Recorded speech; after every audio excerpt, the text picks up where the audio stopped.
familia. This is Ray Collazo, and you're watching and listening to the Found in Translation Talk Show, the talk show that talks truth about politics and today's hottest issues. Thank you again so much for joining us. Thank you again if you're watching. First of all, if you're watching live, either on Facebook, Twitter, or YouTube Live for this very important conversation, there are actually two very important conversations we're going to have here on today's show. And we encourage you to share this content with your friends. We're going to have a very in-depth conversation, not only about autism awareness, it being not only Autism Awareness Month, but indeed International Autism Awareness Day. This is your host, Ray Collazo. Thank you again so much for joining us. And for my podcast listener, my ride or dies, always a pleasure to have you part of the show on the audio side, as well as a radio program at WPPM 106.5 FM in Philadelphia, the city that loves you back, People Power Media. Panelists, as it relates to autism awareness, who are going to share with us their personal stories as mothers, as family members, as advocates of children on the spectrum.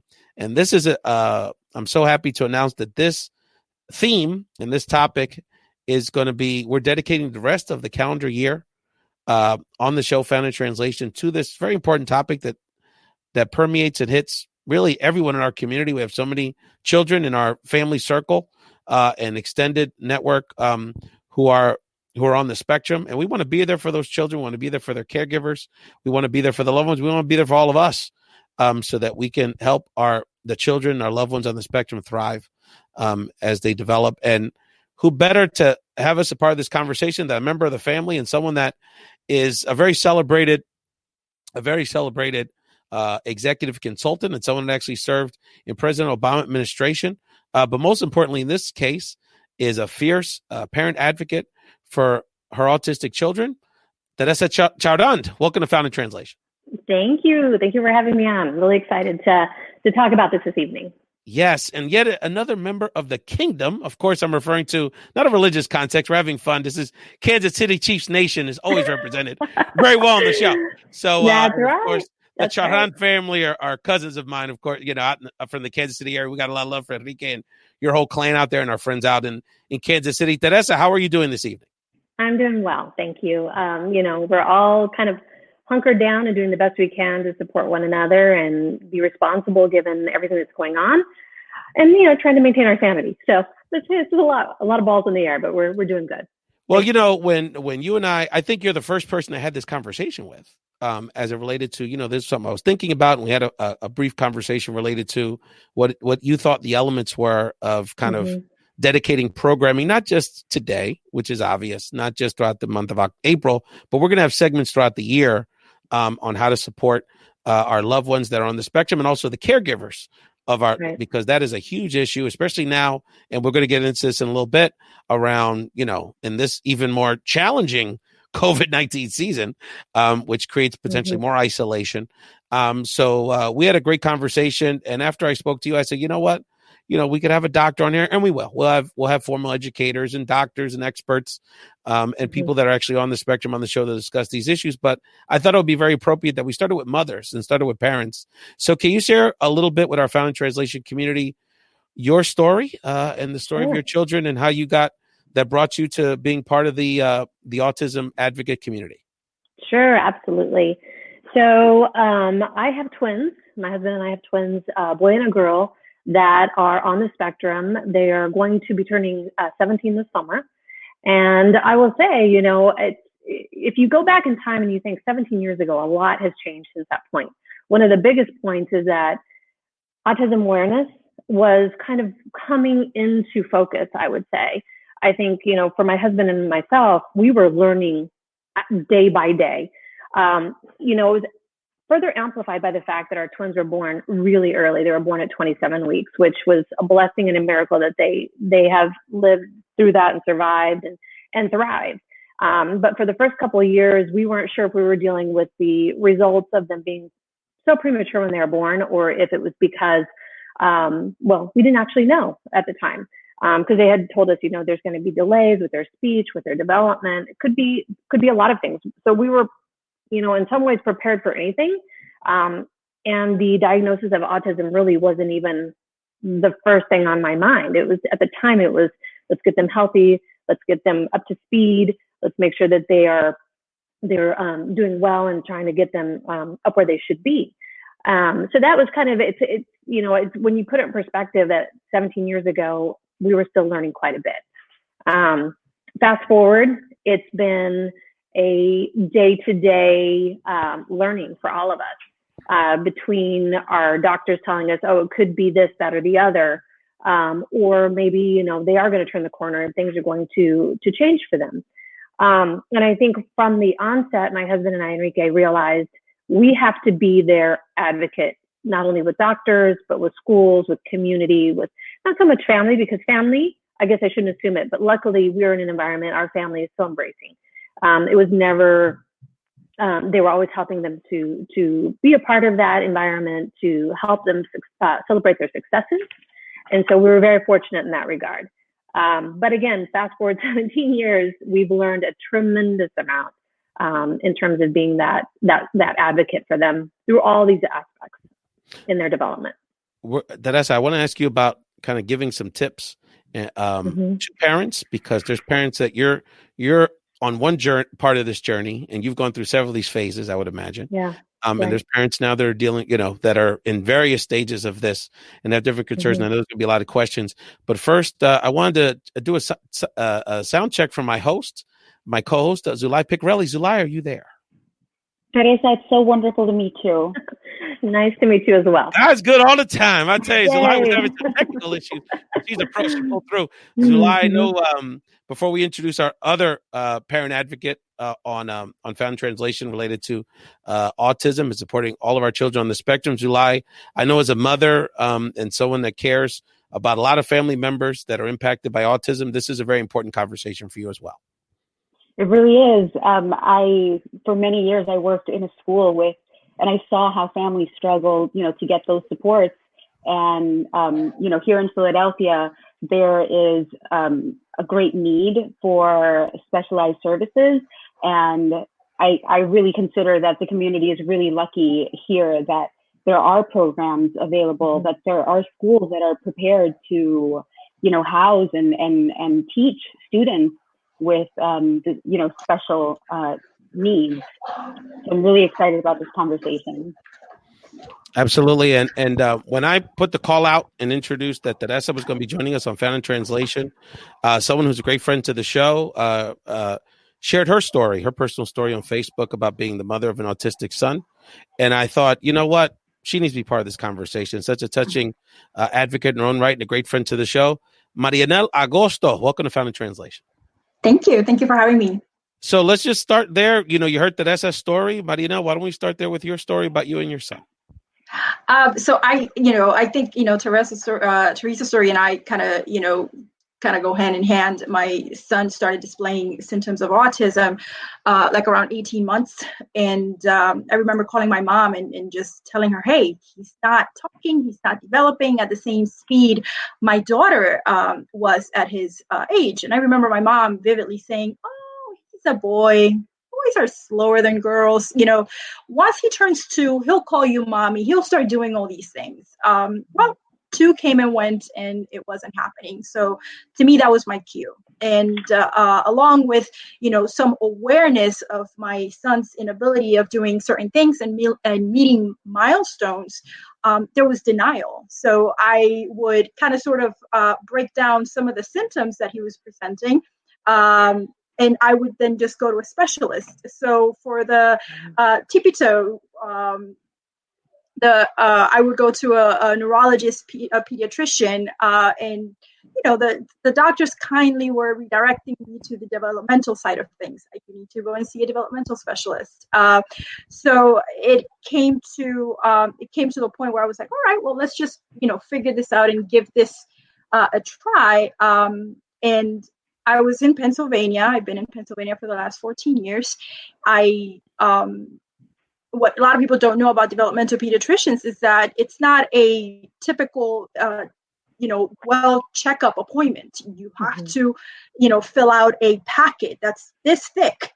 And their appointments they're scheduling appointments 6 months to a year, 2 years out. I remember filling out 3 for Philadelphia, Pittsburgh, and the Lehigh Valley, and whoever called me first, that's who I went with. So I ended up going to St. Christopher's in Philadelphia.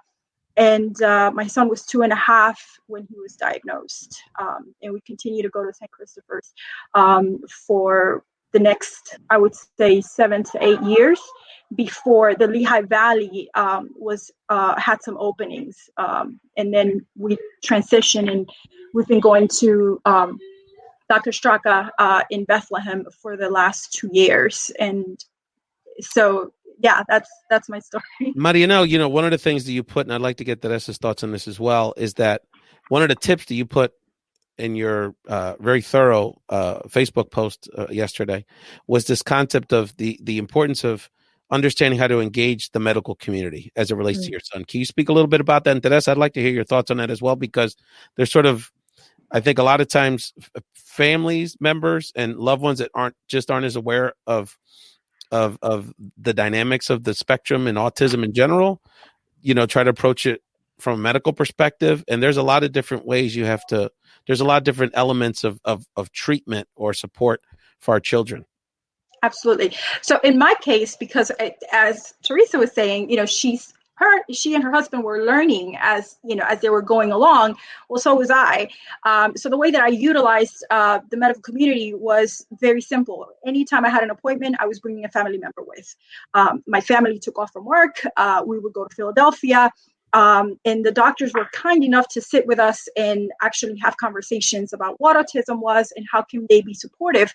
To me, that was the best way that I was able to kind of learn about autism as my family was learning, because my family was also involved. My family were also taking care of my son. My family they were the ones actually kind of getting me through, my moments. There were times where I needed a break, and it was my sister who would jump in and take care of my son, or my mother, or, my son's father. So it was very important to ensure that as I was learning and understanding autism, that they were also learning and understanding it, and that's how I engaged the medical community. Teresa, can you jump in there, because there's all these points where you have to identify support for your children, right? There's and we'll get into the education piece in a second, because that's a whole other piece. But can you talk about just kind of like in general for parents, just trying to get their minds around what are going to be the essential support mechanisms for your children, not only for your children, but for yourselves.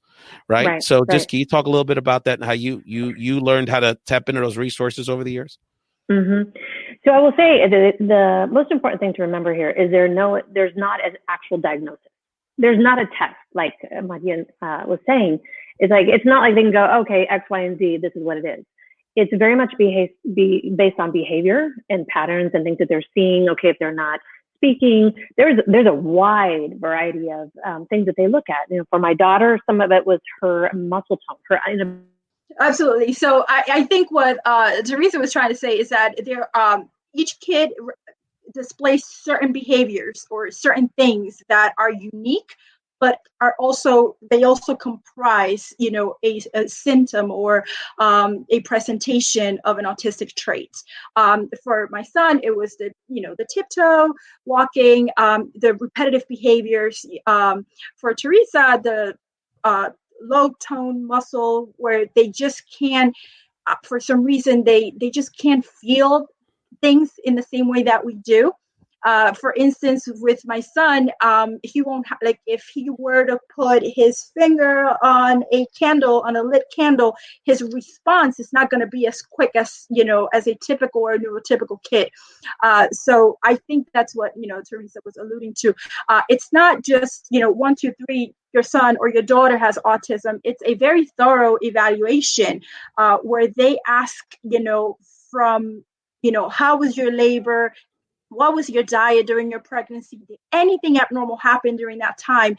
Because as they are trying to get to that diagnosis, they're also trying to learn and trying to identify, if there is a correlation between what happened to you as a person, or what happened, or what's happening to the kid and other children. So autism, it continues to be studied, and we parents are part of that. There are studies that are huge, and there are your N=1 studies where parents have been also studying their children, and they they say that if this happens, then it yields to this reaction. And other parents are, kind of sort of then saying, oh, that happens to my kid too. So as much as, as much as we are learning from our kids and we're learning from the medical community, we're also learning from one another. I'm learning so much about just doing the research about the diversity of the spectrum, right? Like Asperger's, which is something that's a growing part of this conversation, is something that I know a lot of my friends' children are, and I have a son that's ADD. And so, like it's in that realm, right? So I have a taste of what y'all are experiencing on different levels. But Sulaih, I know as a mother, when we were having sort of our prep conversations around this episode, and again, you're listening to Maryanell Agosto and Teresa Chaurand. We'll get her back on. She had a technical glitch, but Teresa, if you're watching, or Enrique, just have her log back on. It's the same. I'm sure it'll be fine. But we want to definitely get Teresa back in this conversation. We're talking to two mothers of autistic children on the spectrum. In the case of Teresa, fraternal twins. In the case of Maryanell, a young son. And so we're really, this is the kickoff of a series of conversations. Look, Found Translation is about the family. We're about supporting our loved ones. We're supporting all these wonderful children. I got so many little cousins and nieces and nephews that are on the spectrum. I got a lot of parents that, look, it's hard for guys. Sometimes it's hard for us to share around these struggles and around not knowing how to support your children sometimes and feeling hopeless. I know it happens to me in other circumstances. So, I figured this is a way we can all learn and share and support each other. And Maryanell and Teresa and others, thank you for sharing. Sulaih, I know as a mother, we had this conversation around, we got to support the parents too. We got to support the moms too, because this is parenthood is un compromiso, but this is a tremendous lifetime responsibility that there's no playbook for. So I know Sulaih, right. Keep the conversation. And one of the things that we have to really talk about is when parents notice something and they want answers. They almost always they have to push and ask and almost bother.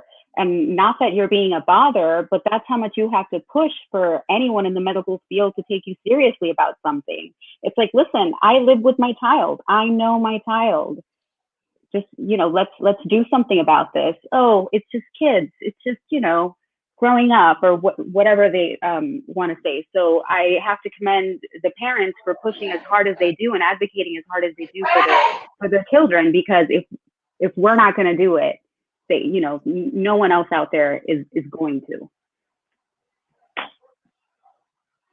Do you find, Maryanell, that you had a bit of a struggle, or, maybe it could have been a little, just heard a little better?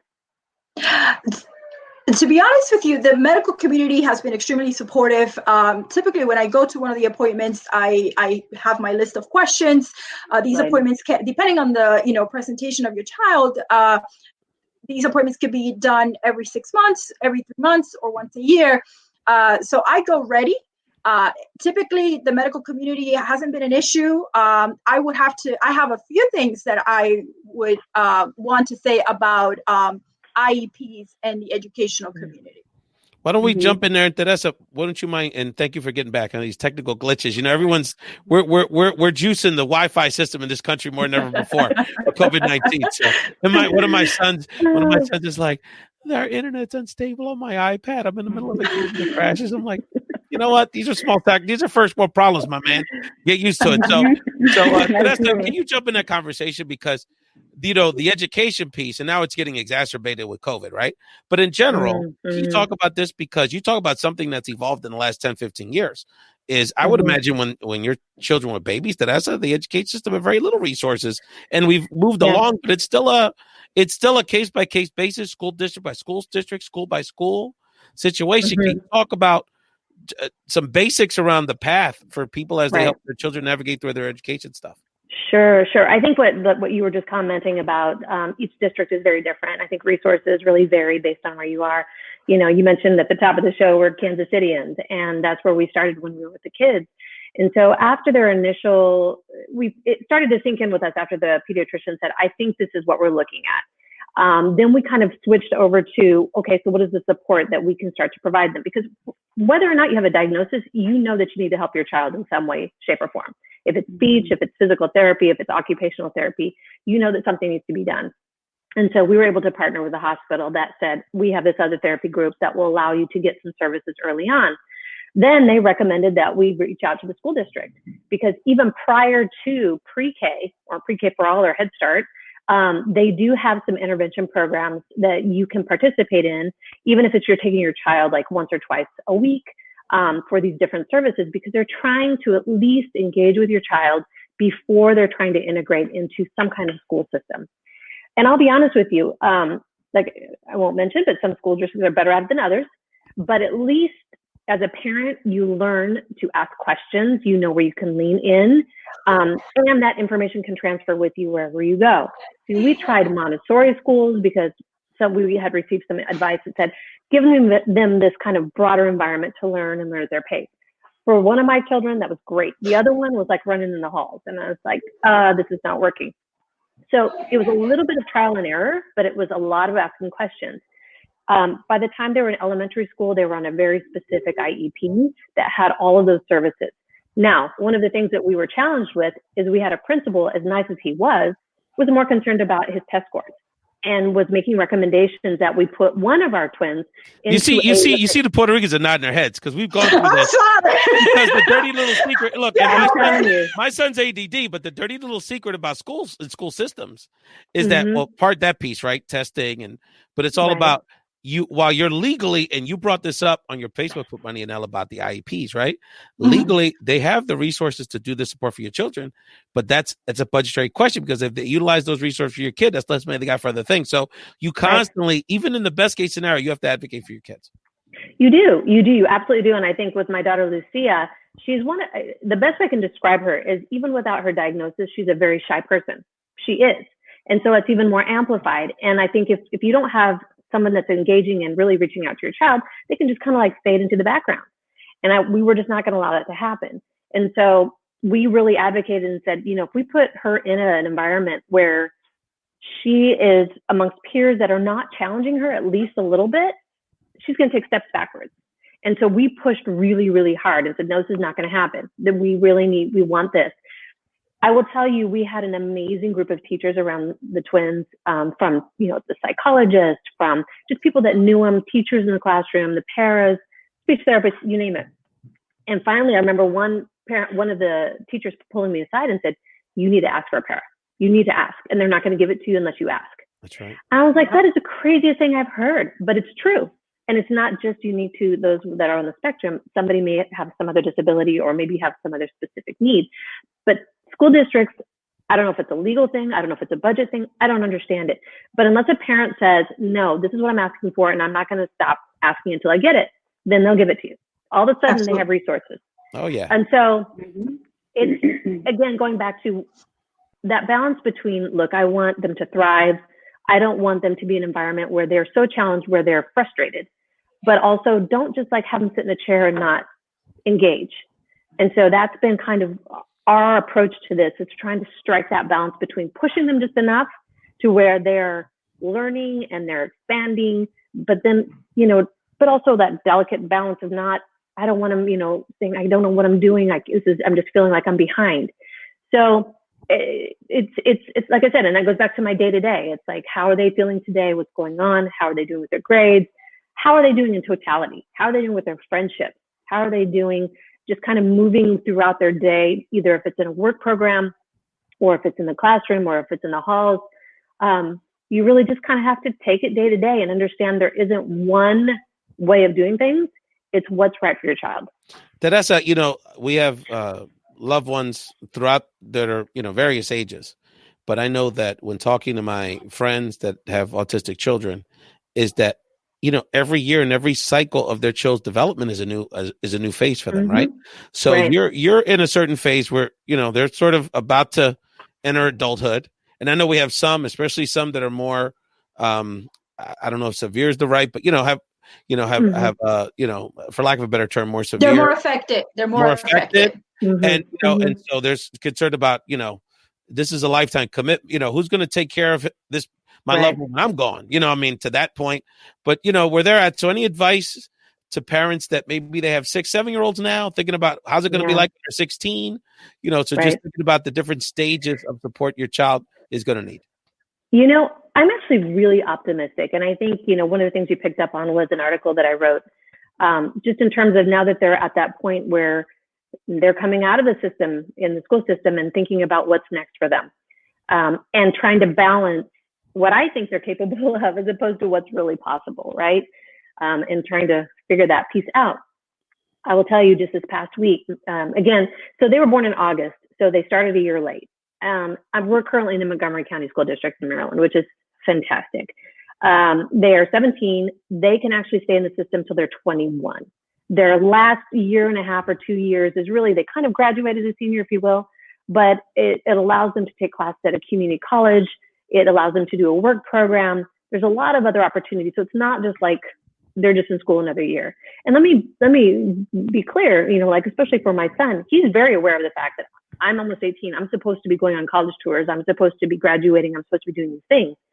And so it's, as a parent, it's like I'm trying to not get him so overly excited because those options may not be there in a traditional sense.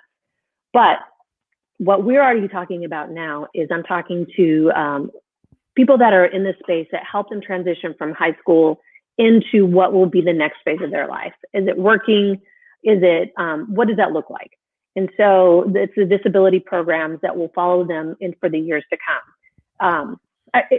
It's hard for me to imagine, even putting them on a public bus to go to a work site. I mean, it just gives me anxiety, and that's me more than them. But there are programs that they're going to. But Maryanell, what's your last message? You're gonna come back and keep talking about this subject because we have a tremendous amount of interest, and there's just obviously we're dealing with one of America's great natural disasters, so we had to dedicate some time to that today. We have another great panel coming up in a second, but this is going to be a theme for us.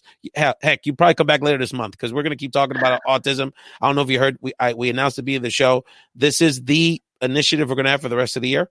Awesome. So we're going to have regular segments and Sulaih, we've already talked about doing a live show up in Allentown, whenever we get out of our house, and we can engage further in this issue with our friends up there. Yes. But Maryanell, what's your last message to people watching this that either, I think simply from the perspective of people like me, that we want to support our comadres, compadres that have children on the spectrum. We want to support our little cousins, little nieces, nephews, and just want to be advocates. So tell us, how can we be advocates for you and the loved ones in our lives that are on the spectrum? That's a great question. My advice would be to be open to ask questions. The best question someone asked me was, how can I help you? They didn't know anything about anything, but they just knew that if they asked, how can I help you, they were going to learn how to help. And sometimes we need to, we can't assume as parents that other parents see and know the whole story. When you see a kid breaking into a tantrum at the supermarket, if you're not aware of what's going on, you'll be quick to say, esa mamá no le está educando bien. She's not educating the kid well, right? As opposed to, this kid just had a traumatic experience at the supermarket. The lights are too, bright. Someone must have touched him the wrong way. Something must have happened to this kid, and he or she is just not responding well to the environment. And here is a mom, with the cart full of groceries, just trying to keep it together. And I think the best that you can do for a parent is either, if you can't help and you're not willing, just stay shut, keep walking, or reach out and say, how can I help you? And I think that gets people, that will get you a long way. And you will also not only help someone, but also learn a little bit about, what's going on and how you could actually maybe help someone else. And the reason why I say, how can I help you, is because even though I have a kid with autism, my kid is just my kid, and he's unique to me, and he's unique to the spectrum. The way I handle my son, it's definitely not the way that another parent will handle their kids. So even myself, I would reach out to the mom and say, how can I help you get through this? And I think that's, how we can not only show, empathy, but also just help one another as human beings. Sulaih, Maryanell, and Teresa may have to come back next week because we didn't even have time to get into how do we help these young people during this COVID situation. There's got to be even more anxiety. So this may just have to, you may just have to run it back. You know how they say in the street, when you win, we have to run this one back because there's so much interest in it. And let me tell you, we know on Found in Translation when we hit the note, because when we put out that we were going to do this, the reaction we got was unbelievable. People had ideas, resources. We didn't even get into the how do we support our Spanish dominant families in this whole situation. So we're going to bring you back, Maryanell. You're a big part of the fam and very supportive of us. And best to your son, best to your family, and just keep us posted how we can continue to elevate this issue. You can be part of our programming throughout the year on this subject. So. You're watching and listening to Maryanell Agosto from the Lehigh Valley, who's a great friend to the show and a great advocate. And Teresa, if you're watching, just jump back on because we want you to be part of the next conversation. Sulaih, let's just catch the... So you are watching and listening Ray Collazo, Sulaih Picorelli, and the Found in Translation family on Found in Translation Talk Show.